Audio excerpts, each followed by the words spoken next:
Hello everyone, my name is Moon and welcome back for more Umineko When They Cry, episode number 8. So yes, let us just continue. Shannon and Cannon stood guard in front of the door to the Golden Land. They glared quietly and fearlessly at the eerie fleet of ships across the horizon. Shannon slowly lifted her hands. Cannon raised his right hand and a red blade appeared there, ready for battle. そこで止まってください。それ以上の接近を拒否します。それ以上近寄れば切る。 They could see a single dinghy leaving the fleet and approaching them. They couldn't tell if it was a messenger or the first wave. Shannon and Cannon watched it cautiously. Erica was inside. At the head of the dinghy rowed by goats stood Erica. Where the heck did she get that thing from? Maybe she's trying to act the part of the fleet's leader. Erica was glaring at them and smiling aggressively with what appeared to be a pirate hat on her head. 最後通帳に参りました。交渉余地のあるものです。開門してください。 Shannon and Cannon looked at each other. Erica was the one offering this deal. It wasn't likely to be anything agreeable. However, if they turned her away, the attack would probably begin at once. Since they were in a firmly inferior position, they wanted to buy time by any means they could. At Shannon's nod, Cannon erased his sword. The Golden Land was filled with a hard downpour, accompanied by occasional thunder. Erica, who realized that this weather spoke for their emotions, smiled even more boldly.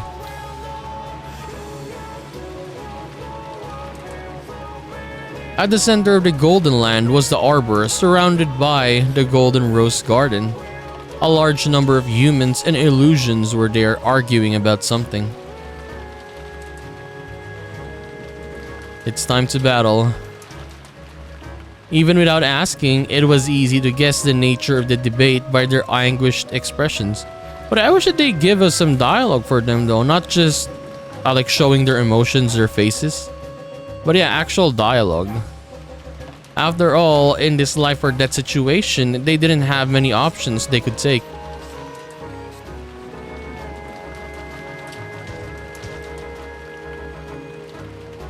In the direction Erica was being led, Beato stood waiting, accompanied by the Chiester sister corps. When Erica, accompanied by her goat guards, saw Beato, she gave a bow that only appeared graceful. Beato followed suit and gave a graceful bow of the sort that was rarely seen from her. 黄金鏡の主、無限と黄金の魔女、ベアトリーチェである。名乗られよ。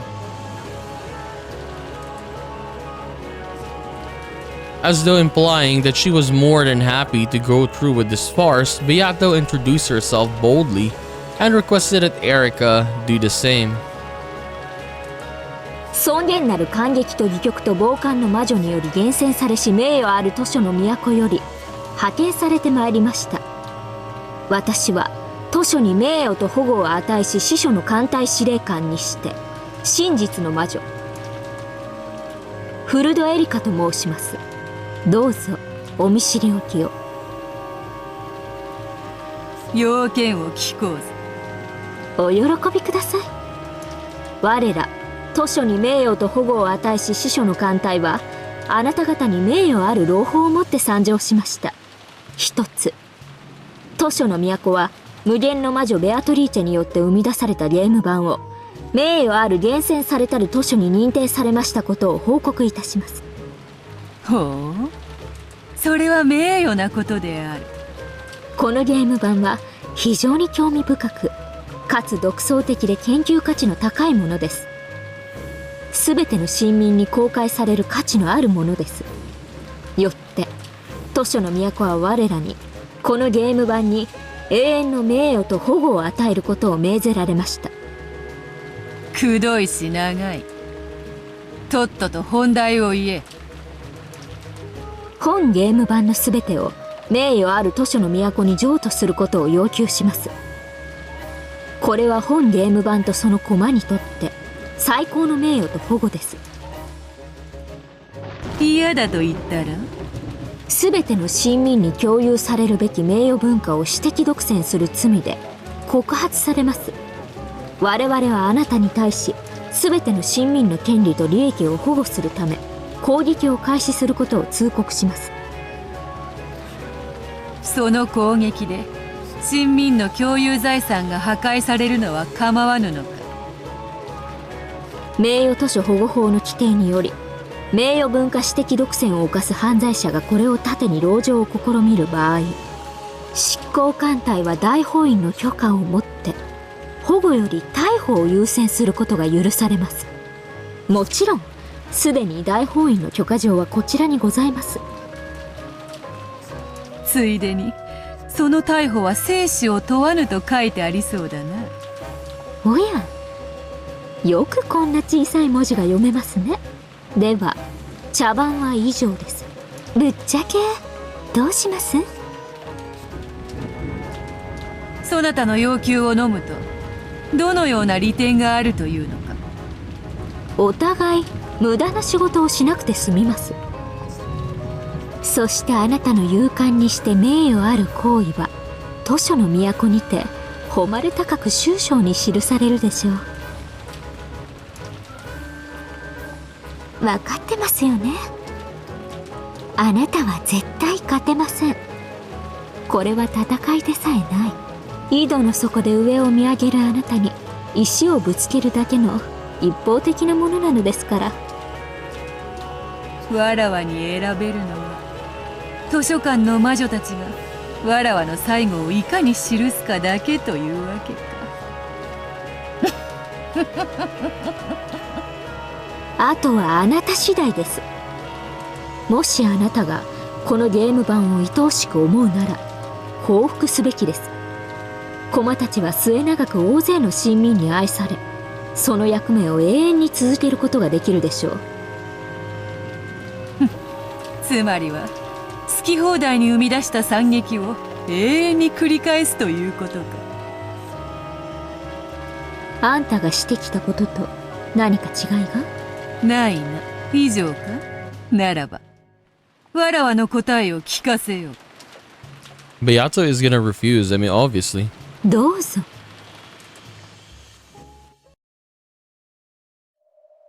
Erica tensed slightly.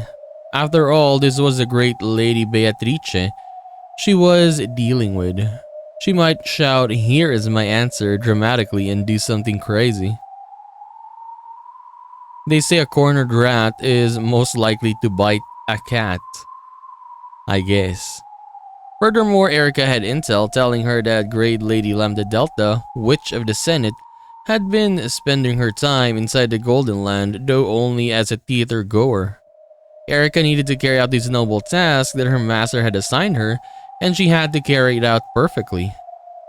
If she was honest, she wanted to make Beato raise a white flag, even by trickery if necessary. So even though this was a farce, she held back from giving any unneeded provocation. She gulped and tried to size Beato up.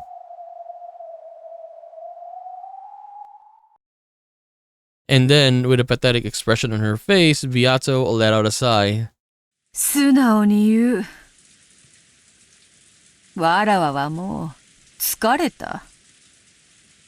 それはどういう意味です？わらわのゲームはバトラとの戦いを終えた時点ですでにその目的を終えている。なのにその後の都合で何度もゲームが繰り返されたのだ。わらわは正直もう疲れている。正直、全く想像していないお返事でした。では、降伏なさると？本気で？ぶっちゃけると、どっちでもよい。幸福でも、そなたらに討ち取られるのでも、どっちでもよい。わらわは、誰の手であっても構わぬから、このゲーム版とその物語が幕を下ろすことを望んでいる。Of course, that was a lie. She knew she couldn't win even if she fought. For now, the best option was to play, was to play for time. They would fix Erica's attention to the spot, and during that time, Butler and the others would steal the key from Burn Castle while she was completely off her guard. Once they had the key, they would return to the Golden Land, use that key to let Angie open the door to the future and see her off. That was their goal line. Everything had happened after that would be inside the cat box. Angie would live on into the future with hope. No one would know whether Beato and the others were alive or dead. That was enough. The only strategy Beato and the others could use to achieve this was to buy time. 降伏してくれるなら拍子抜けではありますが、私も手間が省けて助かります。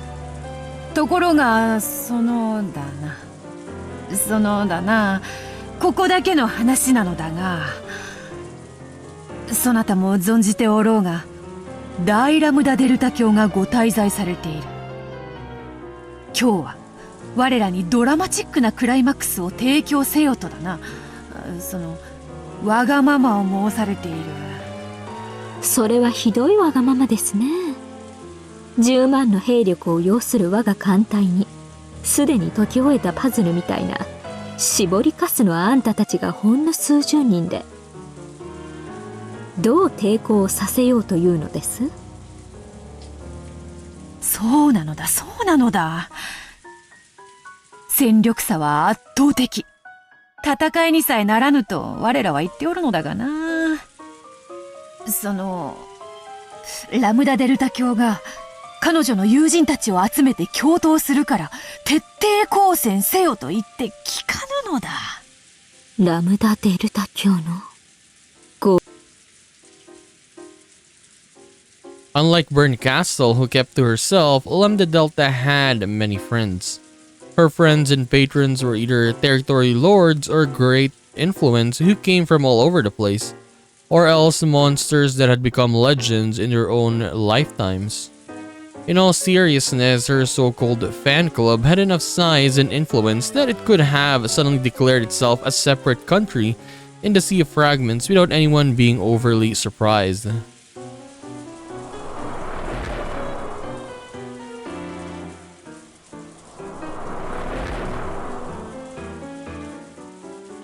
困ったことに、ラムダデルタ教はやる気満々でな。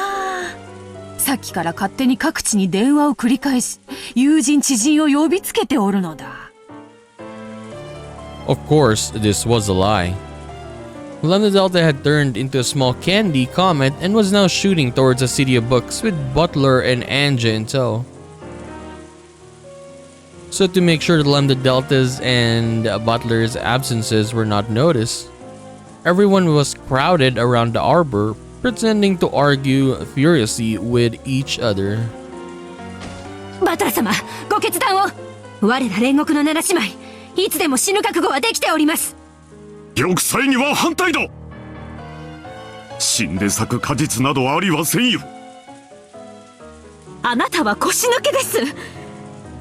生きて旅衆の恥ずかしめを受けるなど考えられません。生きてこそチャンスを待てることもあります。そうですとも。短期は損期とも申します。ナトラ、男ならバシッと決めろい。大ラムダデルタ様が力を貸してくれるってんだろ。どうかんや。男には決断の時があるんやで。決断は選んだ内容よりも選んだ時を称賛されることもございます。降伏すれば乱暴はしないかも。そんなことあるわけな。あんたそれでもオスライオン。I mean, the cowardly lion, though. 牙はどこに行ったのよ。どうせ死ぬなら豚としてでなく狼として死にたい。あんたバカ！そういうのを犬死にって言うのよ。ラムダデルタさんの呼び寄せる援軍の力次第ですな。ラムダデルタさん、本当にあなたのお友達はあいつらに勝てるだけの力があるの？賭けね。降伏して死ぬか、賭けに出て敗れて死ぬか。あら。なら賭けに出た方が生き残れる可能性は高いってことになるわ。大本院は名誉ある幸福には慈悲を与えるでしょう。バックは元老院だろ。どうせなんだかんだ言って全員断頭台に決まったら。とにかく皆さん冷静に頭を冷やしましょう。私は事を荒立てることには反対です。君こそ冷静になるべきじゃないかい？ I mean, what can you even do, honestly, in this situation? You're stuck in this place. Just better fight. 相互確証破壊という戦略もある。Mutually assured destruction. 仮に勝てないにせよ、こちらもただで済ます気はないという戦略は相手への抑止になるよ。I guess you're gonna scare them. Like you can kill all of us, but we're gonna destroy a number of you as well. So you better just back off.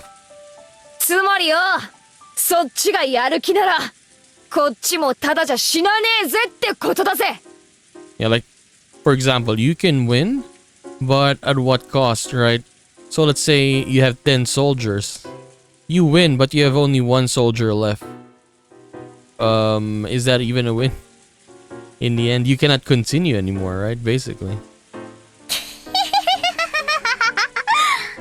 ラムダデルタの友達はみんなすごいよ。みんなすごい伝説と武勇伝を持つすっごい魔女や怪物、悪魔や神様がいっぱいなんだから。あんなお船が星と同じ数を並べていたって一息で吹き飛ばしてしまうよ。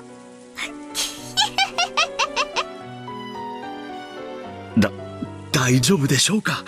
私たちの演技蹴取られないでしょうか。問題ない。お前ももっと語気を強めて喋るのだ。I mean, they're not doing anything, so I would say, yeah, it's working. Let's go, like Genji said, I mean. 無礼講に行け。腰抜けどもめ。最後に一花咲かせてやろうという気概はないのか。ちょっとお待ちください。戦いを望まぬ者がいることもお忘れなく。私は降参が良いかと思います。何？ゴーダー！この敗北主義者め！痛い親方様！演技出すので、あいた。さあ、議論も盛り上がってきたね。 Why is Goda shouting it though? He's saying, it's all an act. Come on, sir. 私たちは幸福かしら？当選かしら？どうなのかしら？それは誰にもわからない。個人的にはわらわは幸福を望んでいる。どうせ役目を終えるのなら、せめて自分が生み出したこのゲーム版はそのままに保存されることを望む。もうこれ以上わらわのゲーム版をラムダデルタ教に好き放題されるのはごめんなのでな。こちらこそごめんです。あんたとは戦いに来ましたが、ラムダデルタ教のご友人は私の相手の度を超えます。Secretly, Erica was getting worried by these complicated developments, and she was relieved that she hadn't pushed too hard earlier on. She wanted to flatter Beato and end this with a bloodless takeover. Even the great Lady Lambda Delta probably wouldn't seriously think of picking a fight with the Senate. Her motive was probably something much more trivial, a simple desire to watch the game board's final fireworks from a front row seat. However, if she really did have some fireworks of her own prepared, it was at least possible that this could turn into a ruckus that Erica would have no chance of quelling. Beato saw all of this going on Erika's mind, so she continued to act with an even more pathetic expression on her face. Even among witches, her acting ability was top-notch. そなたもどうか力を貸してはくれぬか。わらわのゲーム版が美しい姿のまま保存されるように。やはりあの賑やかな御仁を客人として招いたのは失敗だった。とほほほ。わかりました。私も事を荒立てずに済むならそうしたいです。で、私はどのような協力をすれば？わらわたちはさっきから降伏か降戦か議論を続けている。わらはもうそれに戻り降伏を主張し、ラムダデルタ教にこのゲーム版を壊してしまうような大騒ぎはやめてほしいと頼むつもりだ。それは助かります。で、どうしろと？わらわたちに議論の時間を保証してほしい。何しろそなたらの船がぐるりと取り囲み威圧しているのだからな。いつ攻撃されるかもわからぬと緊張感に耐えかねて皆破れかぶれになっておるのだ。だからそなたが我らに議論の時間を保証してくれれば一同も冷静になれる時間を取り戻せるだろう。わらわもラムダデルタ教を説得できる十分な時間を得られる。いいでしょう。時間はいかほど必要です？できれば気前よく無制限とはいかぬか。期限があれば結局は残り時間が少なくなるとまたみんな破れかぶれになり過激な意見に統一されてしまう。そりゃそうですね。導火線で大事なのは火がついているかいないかです。その議論の前に導火線の長さなどどうでもいいことでしょうから。ではしばし時間をもらえるか？わかりました。議論の時間を保証します。ただし無期限ではありません。私はここで皆さんの議論を聞きながら待たせてもらいます。それがだな。そなたの姿が見えていてはやはり皆緊張してしまって。私はすでに譲歩をしました。今度はあなたが私に譲歩をする番ではありませんか？ Okay, give me a second. I accidentally clicked the logs there. And when you click that, yeah, the music like goes down. Everything technically goes down with that. It's kind of like a little bit bug in this game or in this mod. There were some distance away from the arbor, but it was just close enough to give a general idea of what was going on. It was far enough that they just might be able to hide the fact that Butler and Lambda Delta were missing. Just far enough for them to convincingly act like this was a white-hot argument in gridlock. If it were possible, they would rather have kept Erika at an even greater distance. They had planned to set up a seat of honor for their guest at one of the corners of the garden maze. 何か問題でも？わかったわかった。そう怖い顔をするでない。ならここでしばらく待つがよい。秘密会議であるからな。そなたはだな、この線よりこちらに来てはならぬぞ。Beato drew a line in the ground with her foot. わらわの顔も立てよ。そなたがこれだけ寛大な配慮をしてくれたことはわらわにとって何よりの武器となるのだ。椅子もらえます？わかったわかった。シエスタ隊よ、すぐにエリカ殿にお椅子と傘を。手ぬぐいもな。わらわが自ら拭いてピカピカにしてから差し上げようぞ。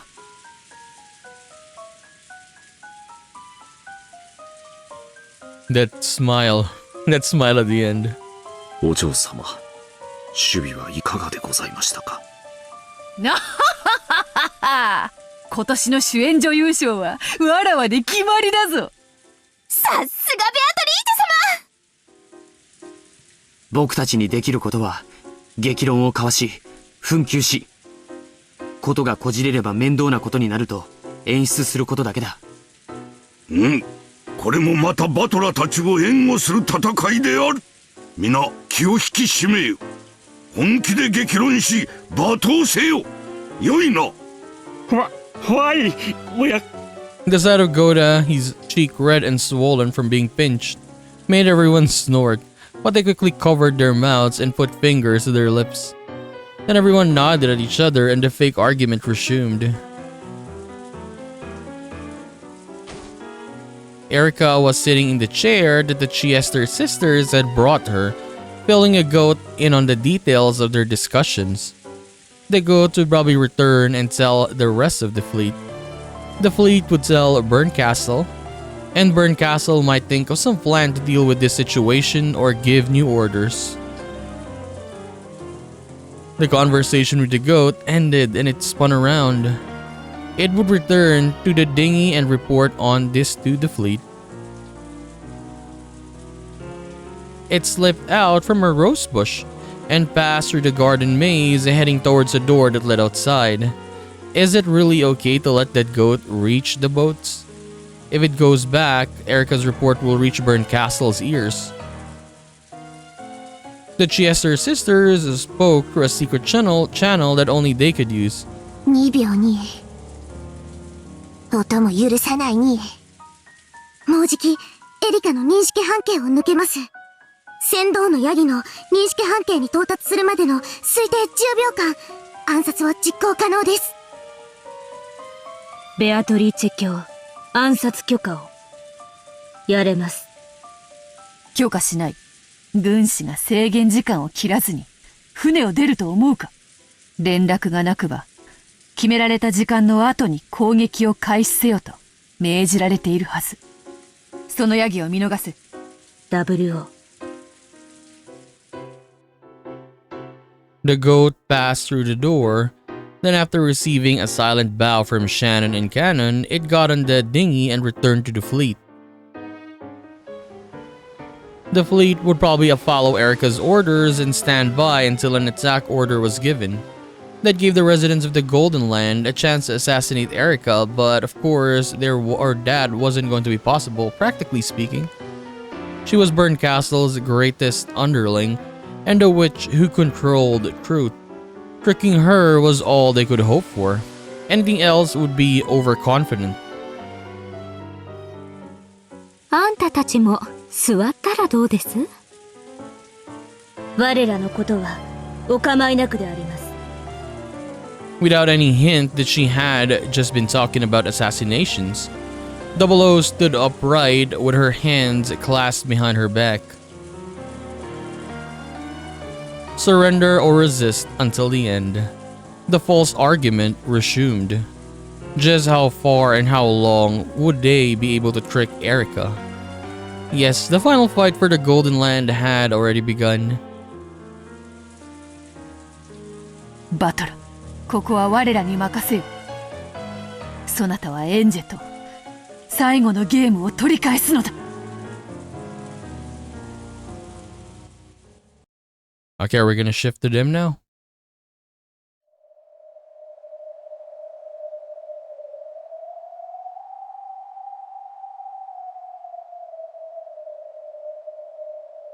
Oh. なんてバカでかい図書館だ。この一冊一冊に私たちのような物語が記されてるんですって。ここは神様の世界だな。あんたたち風情が立ち入っていい場所じゃないってことが一目でわかるでしょ。After passing through the barrier, the three of them had finally made it inside the City of Books. For some time, they were overcome by the countless otherworldly sights before them, but they quickly remembered their original objective. いい？まず勘違いしないでほしいの。あんたたちはベルンと戦いに来たわ。でもそれは、ベルンと直接戦って倒すとか、そういう意味じゃないんだからね。わかってる。そもそも、大ベアドリーチェと互角にあんたが戦えたのは、ゲーム版の上で互角なルールに守られて戦っていたからよ。ゲーム版を出れば、あんたなんかバチンって叩かれて手のひらのシミになる程度の存在なんだからね。それを忘れるんじゃないわよ。そうよね。ここはもう私たちの知るゲーム版じゃない。俺たちは戦いに来たんじゃない。取り戻しに来ただけだ。そういうこと。一なる真実の書の公開を妨げること。それだけが目的で、あんたたちの戦いなんだからね。そこを勘違いしちゃダメよ。Butler and Anje nodded to show their understanding. 一なる真実の書は、パーティーのど真ん中に堂々と飾られてるから、奪い返すのは不可能よ。でも、式次第によると、鍵が入場してくることになってる。ということは、鍵は別の場所に保管されているわけか。そこが無防備という保証はないけどね。あとはあんたたちの運次第よ。せいぜい幸運を祈るのね。隠れてLambda Delta pulled her head back from around the corner of a bookshelf. Others hurriedly followed suit. In the distance, they saw emerald green lights floating about and leaving trails. Is that the cats? It is.「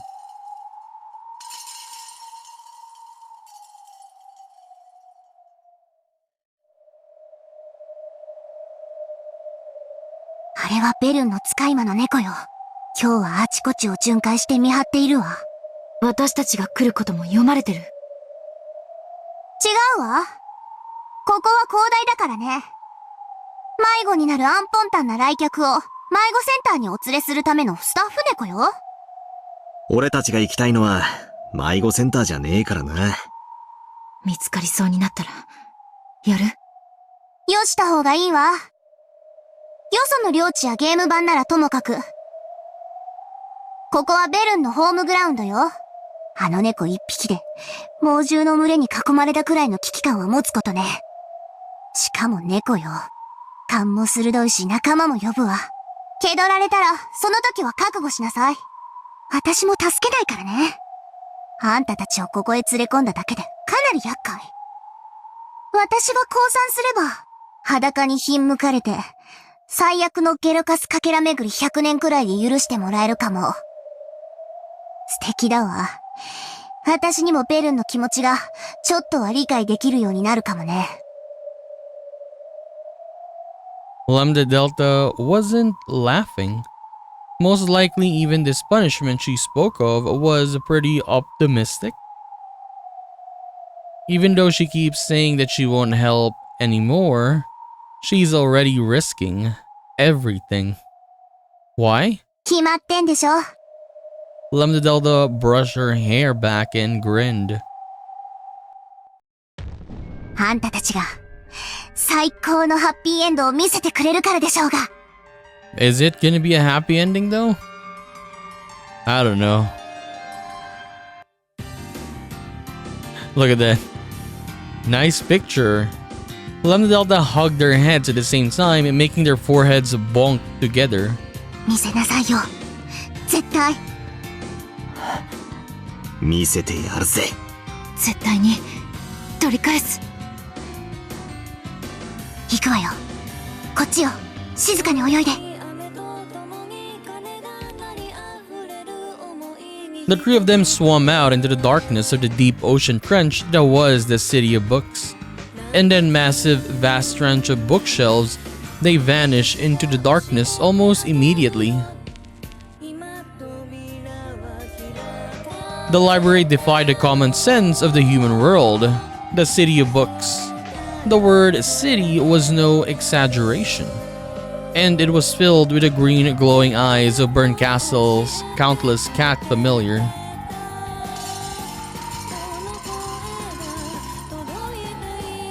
Trying to count them would almost as crazy as counting all the fish in the ocean. They formed schools that swam all over the place, on the lookout for any fools who might miraculously manage to slip in and disturb their master's party.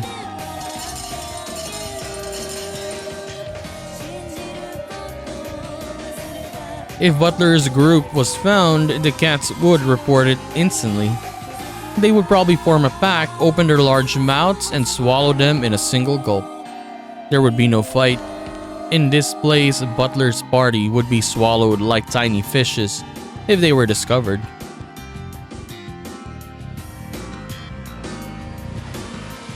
The warships surrounding the Golden Land were well more than 100 strong. Each of them had dozens of cannons pointing at the door to the Golden Land. The goats that packed the decks of the ships numbered in the tens of thousands. Each one of them carried enough anti-magic toxin in their fangs to completely deny one of the game board pieces. This time, they would chew apart and eat away everything. The crowd of goats unleashed their rotten breath and dangling drool. At that time, Erica, who wanted to avoid trouble and hoped Beato would be able to convince Lambda Delta to surrender peacefully, was sitting alone, calmly enjoying the tea Ronove had poured for her. Of course, even Erica wasn't planning to give them unlimited time. In her mind, she had already decided to allow them 3 yawns before stepping in. 意外に悪くないものですね。あのベアトが敗北主義者と罵られながらみんなを説得してるのを眺めるのも。あの短気だったお嬢様がよくぞここまで大人になられたものです。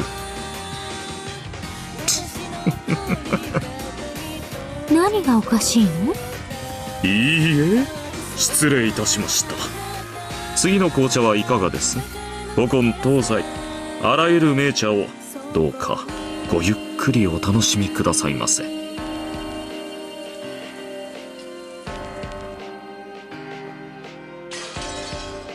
ラムダがベアト側について徹底抗戦、仲間を集めてる。まさか冗談でしょ？ The messenger cat shook its head, then continued to dispassionately meow its report. ラムダだってそこまでバカじゃない。アウアウを敵に回すような真似をすればどういうことになるかわからない子じゃないはずよ。Even as she said this, Berncastle was chewing away at her thumbnail. あの子、ああ見えて妙な友人が多いのよ。それもとびきりの化け物で物好きな連中がね。それでも元老院に立てつく側につくなんて。It was possible. She could think of many monsters among Lambda Delta's friends who would love to see a losing side gain support and make a comeback victory. Before she realized it, the finger Berncastle was biting was covered with sweat. やりかねないわ。あの子、たまに本当にバカだから。電話よ、早く！ The cat leapt away, then flew back with a phone and receiver. あの子の友人たちに電話するわ。バカなゲームに関わらないようにって警告しなくちゃ。電話番号。なんで私って番号登録してないのよ。ええ、そうよね。私、友達ゼロだもんね。電話のお作法って最初はもしもしでよかったんだったかしら？ Maybe you could call Ow Ow. Ow Aurora.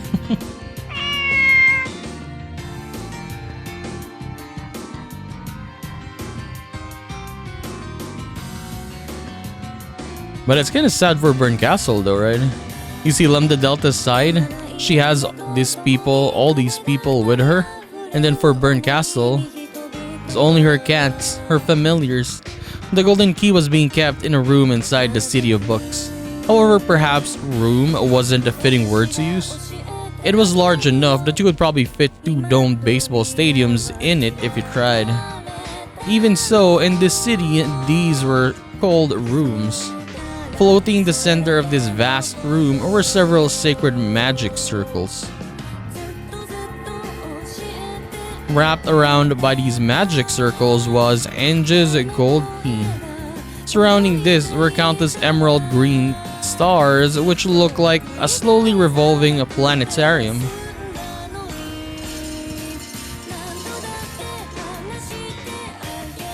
The eyes that numbered the same as the stars were all glaring in the same direction. やあね、怖い目をして。私は味方でしょ？忘れた？ One of the cats paddled towards Ava, meowing that no one was allowed to enter this room. ベルンカステル卿よりこの鍵の警護を仰せつかったわ。だからここは私に任せて、あんたたちはどっかに行っちゃってちょうだいな。After looking at each other with suspicious eyes, the cats glared at Ava again, as though saying that they hadn't heard any such order. ところで、猫って体柔らかいのよね。じゃあ、噛めるわよね。Ava lifted up her golden staff, and the floor and ceiling of the vast room were covered with red lines. The reaction from the cats was lightning fast. They realized instantly that this was a hostile behavior.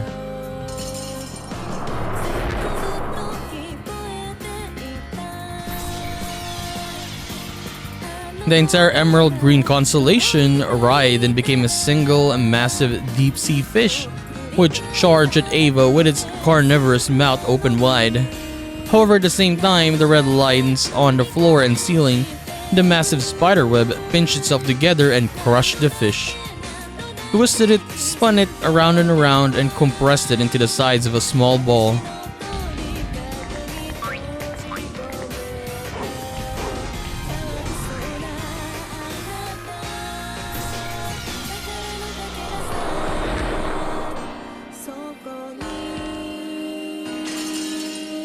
What is happening, man?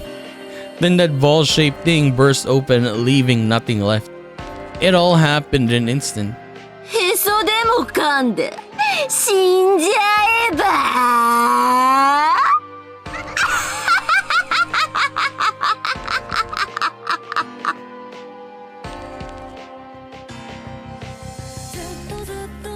The witch hunters were holding a convention in the vent hall. After all, Oshiromiya Ava's diary was opened. The endless cat box would be lost, along with the countless imagined stories that had entertained them for so long. So this final convention was a time for them to air their best theories one last time. While the opening of the cat box did give them a slightly lonely feeling, they couldn't contain their excitement as intellectual dad, not when they knew that the Rokinjima mystery was finally going to be solved once and for all. If that box were opened, a singular girl would be hurt. However, their jaws and fangs couldn't care less. The witch hunting goat nobles kept licking their lips, wanting to chew apart the guts of Beatrice's cat box as soon as they could. Seated upon a solemn throne so tall it looked like a pillar, Featherine listened in on the nonsense being spewed from the mouths of the goat nobles.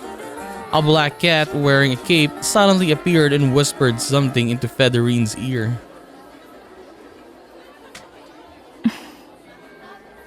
いいや、よい。すべて私の筋書き通りに進んでいる。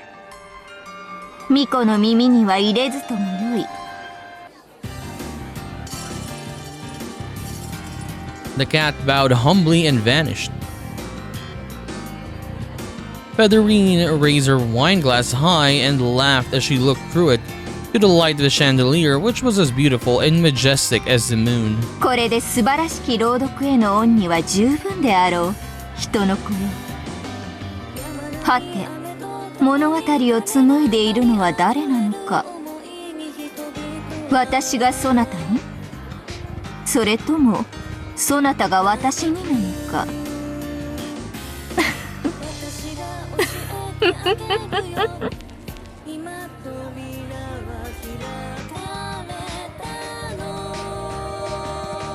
これをどう思う？罠か。 As Butler's group moved forward, darting from bookshelf to bookshelf and avoiding the eyes of the cats, they found something strange. Written with a faintly glowing red substance was a letter and an arrow. K. K to the left. What does that mean? That's what it looked like to them. K は鍵を意味してると思うか。 Okay, key? Okay. 私たちが近づいたらこの文字が浮かび上がった。これは私たちに向けてのメッセージよ。ここに私たち以外で味方をしてくれる誰かがいるってこと？いるのか？俺たちに味方なんて。 Angie traced the red arrow with her finger. It was written with very faint thin strings that had been tied together. This red stuff, which stuck to your finger and tore away like cotton candy, had to be. 味方よ。私の一番の味方よ。どうして保証できんのよ。いや、俺にも分かった。ラムダ、これを書いたやつは信用できる。多分安全に鍵の在りかへたどり着けるよう誘導し。いいのね。じゃあ行きましょう。あまりもたもたしていられない。ありがとう、お母さん。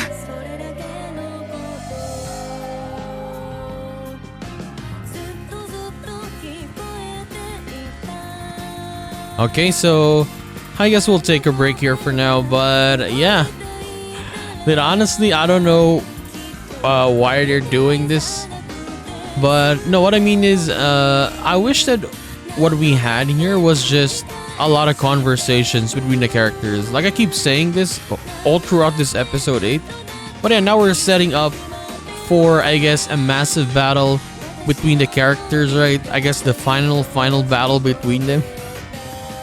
And yeah, it's just the same, I would say. Yeah, pretty much the same as, let's say, the other battles. Would have been much more fun if we're actually like talking with the characters itself, or rather, for example, with Hachijo, right, in the real world, Angie on that other side or whatever. But I guess we will do it. We will still pull through this, and maybe we can get a very nice ending to this story, right? But we're gonna find out. So anyways, we are gonna continue this and do more of Umineko When They Cry episode 8 in the next one. So I'll just see you then. Bye bye.